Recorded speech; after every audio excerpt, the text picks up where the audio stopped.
Dans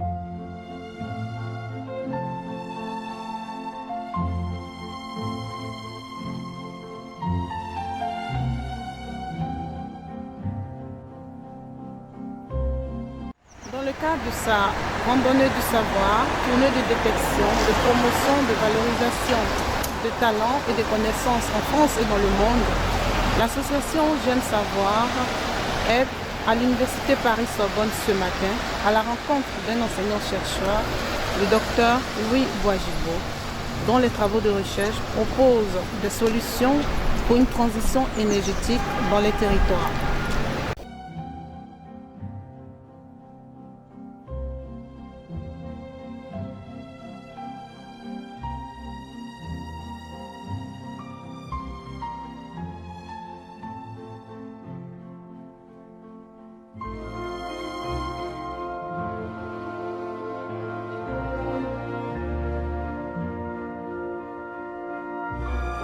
En quelques mots, votre sujet de thèse. Alors, ma recherche porte sur les territoires et la transition énergétique. J'ai cherché à démontrer la montée en puissance inéluctable des territoires dans la transition énergétique en prenant en compte des facteurs d'influence comme la déréglementation des marchés de l'électricité et du gaz, la décentralisation territoriale et aussi la montée en puissance des nouvelles technologies numériques. En fait, ma problématique de thèse est de savoir s'il faut partir sur des accords mondiaux, un petit peu à l'image de la COP21, ou alors des accords européens comme le paquet énergie-climat, et de transcrire ces accords au niveau national, et imposer aux territoires qu'ils mettent en place ces accords pour réduire les gaz à émissions de serre, pour augmenter les énergies renouvelables et l'efficacité énergétique, ou alors faut-il partir des territoires, des ressources propres des territoires, de manière à favoriser l'initiative et finalement avoir une nation qui agrège donc les différents projets. Finalement, ce que je cherchais à démontrer dans ma thèse, c'est comment réconcilier finalement un flux qui part du mondial pour aller au local avec le flux nécessaire d'initiatives territoriales qui part du local pour remonter vers la nation et le monde. Quels sont les résultats que vous avez obtenus? Alors, pour mes résultats de thèse, d'abord je suis parti sur 2 terrains de recherche. Le premier étant un espace urbain qui est la métropole européenne de Lille. Et c'était important de montrer quelles sont les spécificités de la transition énergétique dans un espace urbain. L'autre étant un espace rural. Et notamment, je suis allé dans une intercommunalité dans le Var, du pays de Fayence, composé de 9 villages, pour comprendre un peu cette transition énergétique dans un espace rural. Et j'ai fait une ouverture de recherche vers Ouarzazate, au Maroc, où l'une des plus grandes centrales solaires à concentration est en train d'être construite, et une ouverture vers l'Union économique et monétaire ouest-africaine pour voir les opportunités de la transition énergétique en Afrique de l'Ouest.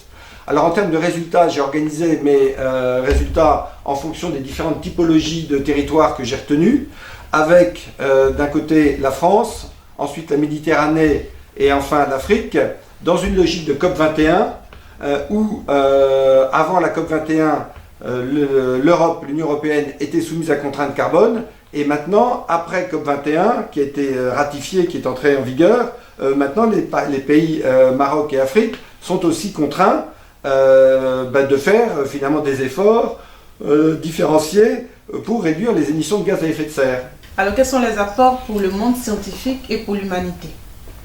Alors, les apports d'abord de ma thèse ont été évalués par le jury. Il faut voir que ces apports restent, je dirais, fragiles, dans la mesure où la recherche avance très vite et tout le temps et ne s'arrête jamais, et on ne peut pas se reposer sur ses lauriers. Ce que j'ai cherché finalement à montrer, c'est que ces questions de transition énergétique sont souvent abordées au niveau des sciences de l'ingénieur, au niveau de la technique, au niveau des sciences dures, et j'ai cherché à démontrer que notre discipline géographie et aménagement peut être un bon vecteur d'analyse finalement de ces nouvelles dynamiques territoriales, et que même pour aller plus loin, si vous voulez, notre discipline de géographie et d'aménagement doit prendre un certain leadership dans ces questions de transition énergétique dans les territoires, non seulement en Europe, en Méditerranée, en Afrique de l'Ouest, mais de manière générale dans tous les territoires du monde. Alors une thèse, c'est toujours un très gros investissement qui peut durer 3 ans, 4 ans. Ce qu'on peut dire, c'est que la voie normale pour entrer en thèse est donc de faire un master recherche, dans la discipline concernée. Moi, dans mon cas, ma discipline retenue était géographie et aménagement. Et souvent, les étudiants, lorsqu'ils s'inscrivent en master recherche, peuvent prendre des contacts avec les différents professeurs pour voir s'il est envisageable donc, de faire une thèse. Ce qui est important dans une thèse, c'est la relation avec le directeur de recherche qui est déterminante. Il faut qu'il y ait une relation de confiance avec son directeur de recherche. Et ensuite, dans un laboratoire qui accueille donc, le doctorant et qui permet finalement de mener à bien les travaux. Et il faut quelque part un petit peu s'accrocher quand même pour trouver les financements nécessaires et pour arriver, je dirais, au bout de l'effort, au bout de 3-4 ans, et d'arriver finalement à présenter des résultats à un jury et de faire valider ces résultats par un jury ad hoc.